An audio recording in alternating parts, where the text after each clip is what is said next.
The Mariners Tourism and Hotel Institute is an institution that offers hotel accommodation, food and beverage services, and different programs and international cuisine. It boasts 5 contemporary guest rooms that fit to all types of guests and travelers. Room rate starts from 1,500 to 4,999 pesos only.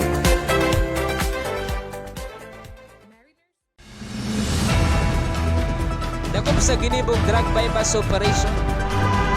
Triple o 4 na doble ang bihikulo na gruso sa siyudad kang Naga. Mas complain ng police station kang Naga City Police Office. Newsway. Padagos sa mga bareta, City Councilor Lito Del Rosario napili bilang chairman kan Drug and Rehabilitation Committee kan Philippine Councilors League national level. Ang detalye sa report ni Melvin Machado.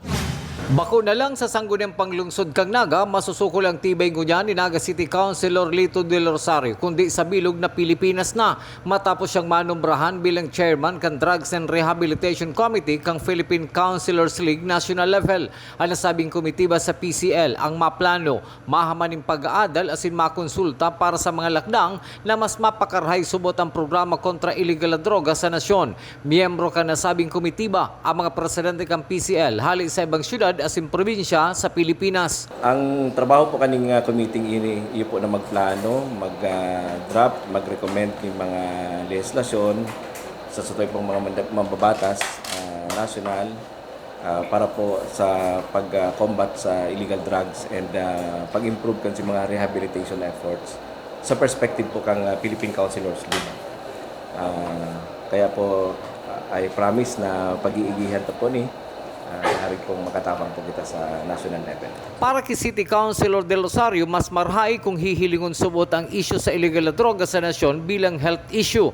Katunayan, kadaklan sa mga person deprived of liberty sa mga detention facility na involved sa illegal na droga, mga nasa low risk. May mga pag-aadal ka to sa Singapore, 8 or 9 years ago, na ang sinasabi na ang drug addiction is a medical concern. Bako po siyang criminal concern. Medical siya, pagiling na health concern. So, mas maray na ang approach sa parte kang health. So, ito po mga rehabilitation, mga ano. Pag iniling mo po kay ang datos ko niyan, kang ano, lalo na po sa mga jail 80% po kan mga nakakulong diyan tungkol sa droga, maging sa babae, o maging sa lalaki man. Mga drug-related cases. And hindi po ito pong mga mild and mga low risk na mga categories kang persons who use drugs. Sa masunod na bulan, nasa Davao si Consuelo Del Rosario para magpresentar kang plano kanasabing komitiba kan PCL National. Para sa GNN TV 48 Naga, Melvin Machado, Newsway. Mientras tanto, may pagtubod si City Councilor Lito Del Rosario ng pagkakapasar sa sangguniang panglungsod kang Ordinance 2018-060 na nagsusugo na ibali sa curriculum kan DepEd ang pagtukdo kung paano ang pag-iwas sa illegal na droga asin epekto kaini ang saro sa nakakakumpinsir sa Philippine Councilor League na siya ang magiging chairman kan Drug and Rehabilitation Committee. Saro po sa nakakumbinsi kang national leadership ng PCL. Kasi po, pag-iisip ko mga ano man napili man kita. From 142 presidents ng PCL sa buong Pilipinas, napili kita as siguro po nahiling ninda, and naaraman ninda itong ordinance sa tayo sa Naga. Na naging incorporate kang sa programa sa droga, sa curriculum mismo kang DepEd. And ito po kaya, pag-endorse ito kang Department of Education Region 5 and kang PDEA Region 5. And garo pig-present nila sa mga national conferences nila. Siguro in one way or another po, baka po nakaabot sa inda. Ining initiative na ini kang Naga City, nakapalaman po naman sa Ordinance 2018-060. Sa police report, 16 anyos na backrider nin motorsiklo gadan matapos mabanggaanin bus sa Bato, Camarines Sur. Ang detalye sa report ni Jerome Breeze.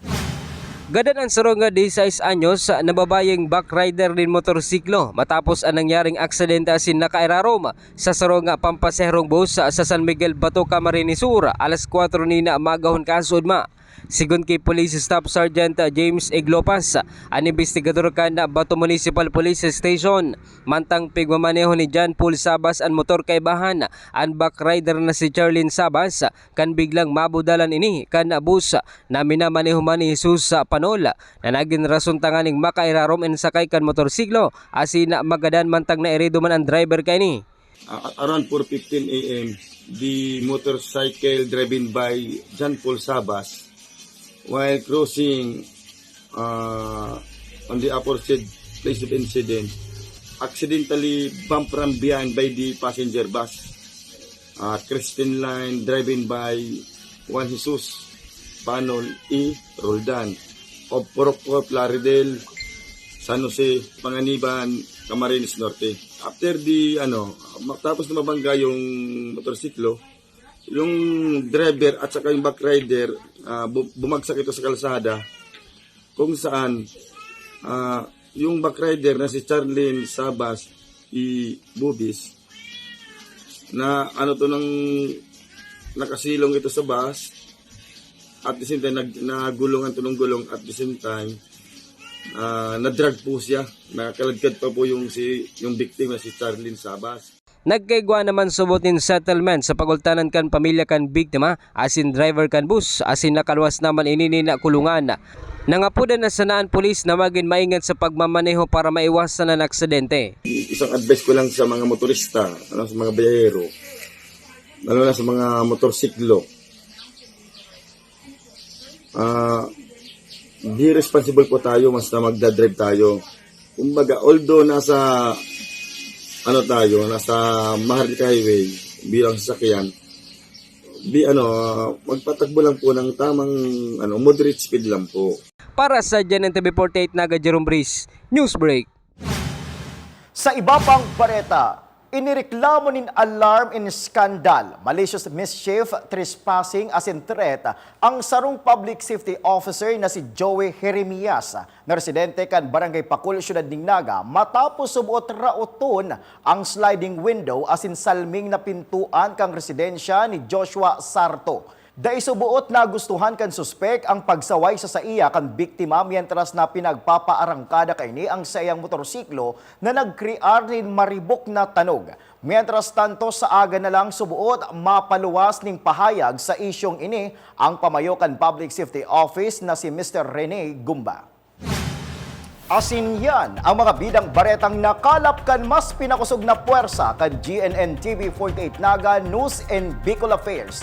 Day malingaw na i-follow ang samayang official Facebook fanpage GNN TV 48 Naga. Ako po si Mark Mendoza. Padagos kaming mahatod nin mga baretang garantisadong nangingenot asin napapanahon. I-hit ang subscribe button sa samuyang official YouTube channel GNN TV 48 Naga, tanganing updated kita sa mga bareta asin istoryang bida. An Bicolano. Ako si Antoinette Eduardo asin ini ang GNN TV 48 Naga Newsbreak. Dakop sa ginibong drug bypass operation. Triple o apat na doble ang bihikulo na gruso sa Syudad kang Naga. Mas complain ang police station kang Naga City Police Office. Newsbreak.